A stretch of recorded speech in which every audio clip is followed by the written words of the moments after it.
তোমরা কি জানো যে দোয়েল আর শুভমের সম্পর্কটা কি? না জানলে এই ভিডিও থেকে জানতে পারবে। তোমরা যদি গল্প আড্ডা চ্যানেলের নতুন সদস্য হয়ে থাকো তবে চ্যানেলটিকে এক্ষুনি সাবস্ক্রাইব করে দাও। আগে শুভমের একটু ছোট্ট করে পরিচয় দিয়ে দিই। এই শুভম হলো দোয়েলের বন্ধু।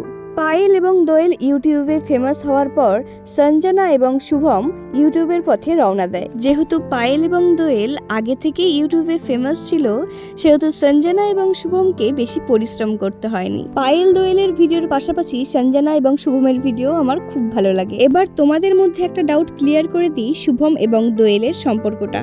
দোয়েল জানিয়েছে তার কাছে অনেক কমেন্ট আসে যে শুভম তার বয়ফ্রেন্ড, কিন্তু সেটার বিপক্ষে দোয়েল বলে যে একদমই না, শুভম তার বেস্ট ফ্রেন্ড হয়।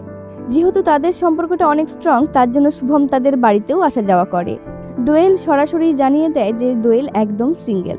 এই ব্যাপারে তোমাদের কি মতামত অবশ্যই কমেন্টে জানাবে, আর তোমরা এটাও কমেন্টে জানিও তোমাদের দোয়েলকে কেমন লাগে। তাহলে চলো আজকের মতন বাই।